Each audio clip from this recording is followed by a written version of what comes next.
Olá, alunos do curso de Psicologia da Faculdade SCOM. Sou o professor Carlos Soares e estamos na unidade 2 da disciplina Comunicação e Habilidades Clínicas na prática da saúde. E nesta unidade 2 nós falaremos sobre as perspectivas éticas, humanísticas, sociais e também psicológicas. Falando sobre a comunicação, que é essa ferramenta terapêutica que ela, sem dúvida alguma, é essencial na prática clínica. E não só a comunicação, mas as habilidades clínicas em si, elas são fundamentais. E essas habilidades clínicas, elas não se restringem ao diagnóstico e propriamente ao tratamento, porque elas incluem uma escuta ativa, elas incluem a empatia, a compreensão das dimensões subjetivas do paciente. Então, há uma integração de valores éticos, humanísticos, sociais e também psicológicos, né? Isso vai o quê? Vai melhorar a qualidade e também o cuidado. Então, dentro do conceito de comunicação clínica, existe a comunicação verbal, a comunicação não verbal, a clareza, a objetividade e a linguagem que ela deve ser acessível, né? Usar uma linguagem acessível. Então, a importância da linguagem corporal, do contato visual, da postura e também da entonação da voz, né? o tom de voz. A escuta ativa nesse processo seria ouvir com atenção e sem interrupções, né? Demonstrar, né? Onde o terapeuta ele demonstra um interesse genuíno pela narrativa do paciente. Não só mostra um interesse, mas a habilidade de compreender o conteúdo que o paciente está trazendo. Existe a comunicação interprofissional, que é uma cooperação entre os membros da equipe de saúde. Isso é muito importante, trabalhar conjuntamente para poder compreender o todo, né, do paciente. Isso vai ajudar na redução dos erros, na melhoria na coordenação e também do cuidado desse paciente. Então, falando de valores éticos na prática clínica, vamos citar a autonomia, né, que é o respeito à decisão do paciente, o consentimento informado, né, que é a beneficência e não a maleficência, agir em benefício do paciente, evitar danos físicos, emocionais ou danos sociais, a justiça, que é acesso equitativo ao cuidado, o tratamento igualitário, independentemente de origem social, de religião, etnia, gênero ou até mesmo a condição econômica. Então, dentro desse aspecto, é importante observar esses valores, né? Os valores humanísticos, né? Como a empatia, capacidade de se colocar no lugar do outro, a própria compaixão, né? Acolher o sofrimento com sensibilidade, coisa que é muito difícil hoje em dia, né? A gente entender a dor do outro e ter compaixão no que diz respeito ao acolhimento e entender esse sofrimento com mais sensibilidade, ser mais sensível ao sofrimento do outro, né? O respeito, respeitar a dor do outro, reconhecer, né, a dignidade humana do paciente, né, que muitas vezes está abalado, está sofrido, né, está vivendo um momento muito difícil. Então é importante desenvolver essas habilidades para ter essa empatia e essa compaixão. Vamos falar um pouquinho também sobre os aspectos sociais, né? A compreensão do contexto sociocultural do paciente, qual o ambiente que ele vive, qual é o contexto em que esse paciente está inserido, né? Para ele ter adoecido, para ele ter passado por uma situação emocional desgastante. Então, isso impacta nas condições sociais no processo de saúde, doença, né? Que são determinantes sociais na saúde. Então, existe necessidade de ações, habilidades propriamente falando, né? Em termos de educação, de reeducação, para que haja uma qualidade melhor na saúde do paciente. Se falando dos aspectos propriamente psicológicos, né, a relação psicólogo-paciente, né, ou médico-paciente, isso gera-se um vínculo terapêutico de confiança, né, a influência da relação na adesão ao tratamento, na comunicação de más notícias, as estratégias como os protocolos de Spikes, a sensibilidade ao sofrimento psíquico do paciente e também de seus familiares, a saúde mental do profissional, que também é muito importante, né? A importância do autocuidado, da supervisão e apoio emocional, a prevenção da síndrome de burnout, que é muito comum na contemporaneidade, nos dias atuais, nesse desgaste laboral, né, em que as pessoas muitas vezes se submetem e não tratando pode gerar outros problemas ainda maiores. Desafios e estratégias de aprimoramento, a capacitação contínua em habilidades de comunicação, treinamento em empatia e abordagem centrada na pessoa, simulações clínicas, o role-playing, os feedbacks estruturados. Em suma, a excelência clínica ela exige mais do que competência técnica, ela exige compaixão, ela exige empatia, né? Ela exige amor, dedicação por aquilo que se faz. Então, uma comunicação eficaz não é apenas um conceito técnico que se aprende, né? Porque ao adquirir as habilidades da comunicação, isso envolve sentimento, isso envolve empatia e muita compaixão. Então, a comunicação eficaz ela é guiada por valores que são inegociáveis, valores éticos, humanísticos, né? Que é a base de um cuidado integral e humanizado, né? Que todos nós, profissionais do campo da psicologia, desenvolvemos, né? O desenvolvimento dessas habilidades deve ser um processo contínuo e incentivado desde a formação, né? Desde o momento, esse momento que nós estudamos já é um momento onde esses valores são aplicados na nossa vida e, consequentemente, farão parte do nosso campo acadêmico profissional.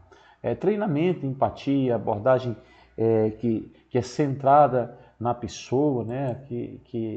A psicologia humanística.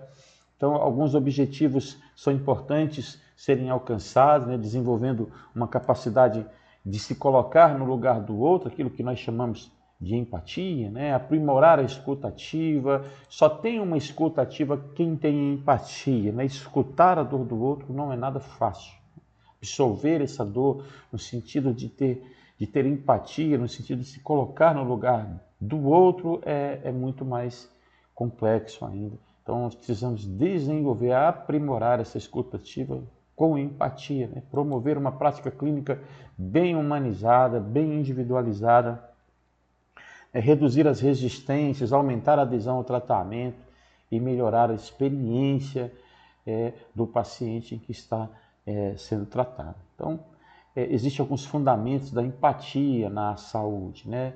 A definição seria a capacidade de compreender os sentimentos, as emoções e perspectivas do outro, e isso sem julgamento.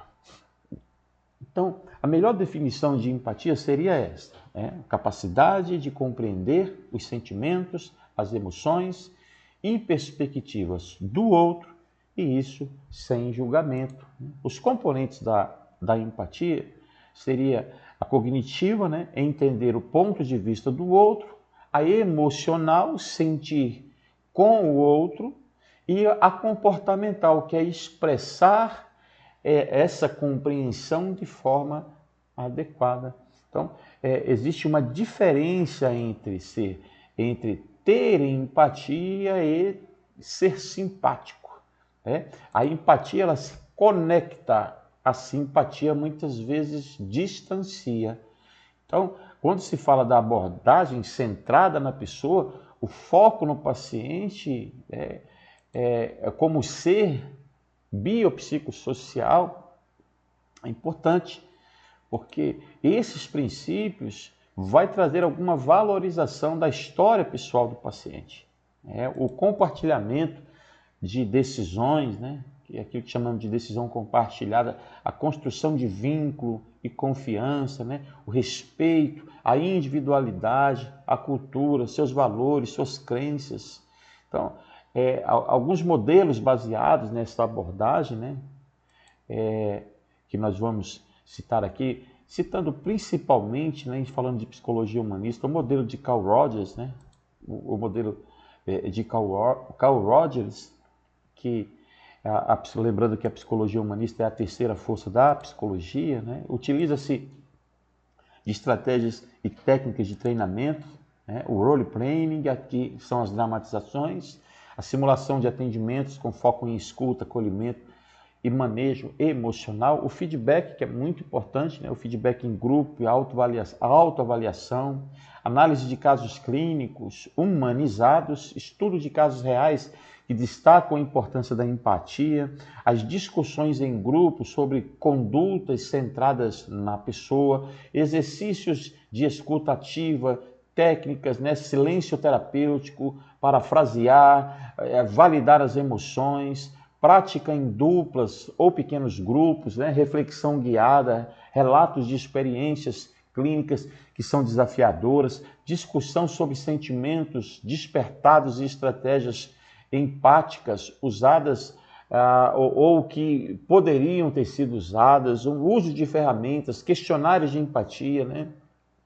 Como o Jefferson Scale, que é muito utilizado, né? Que são os testes de percepção empática, e todo esse material são utilizados sempre em benefício de quem está adoecido, de quem está precisando de um apoio psicológico. Então existem os benefícios do treinamento, né, os benefícios das habilidades que são aprendidas nesse contexto de habilidades clínicas, benefício, maior satisfação dos pacientes, né, que vai ser gerado, redução dos conflitos e dos processos éticos, aumento da segurança do paciente, melhoria no ambiente de trabalho e bem-estar do próprio profissional de psicologia, ou até mesmo da própria medicina em si, avaliação do treinamento, pré e pós-avaliações, né, autoavaliação e avaliação dos pares, né, ou por pares, a observação direta em simulações através do feedback dos pacientes,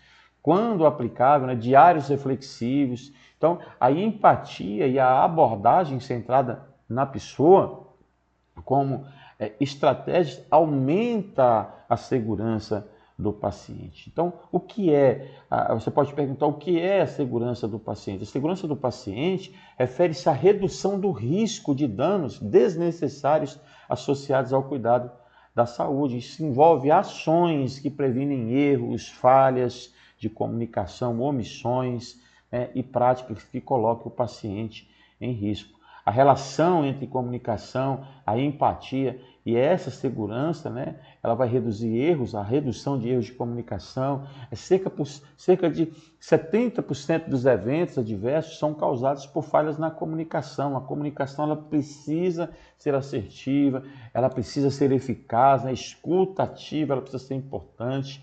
A empatia realmente deve ser uma verdade na vida de um profissional de psicologia, porque ela vai facilitar o entendimento correto das queixas principais ali do paciente, evitando interpretações erradas, né? Ao aumento da adesão ao tratamento, quando o paciente se sente ouvido, respeitado e acolhido, né? Ele confia mais, ele passa a confiar mais no profissional e segue melhor as orientações, diminuindo o risco de eventos adversos, criando um vínculo, né? Um vínculo forte com o terapeuta. E isso é bom, não só bom, mas é importante, né? Identificar de forma precoce os sinais de alerta, né? Um profissional empático, ele está mais atento às pequenas mudanças no comportamento e também no relato do paciente, o que pode ser crucial para detectar as complicações precocemente, né? E prevenir conflitos, e judicializações, né? Uma relação baseada em confiança e respeito reduz a insatisfação do paciente e o risco até mesmo de processos judiciais por erro ou negligência, algo que, infelizmente, tem acontecido e acontece sempre, né? De profissionais de saúde serem processados por erro ou até mesmo por negligência, piorando, né, o estado de saúde emocional e até mesmo clínico, né, de uma pessoa. Então, o ambiente terapêutico ele precisa ser seguro, né?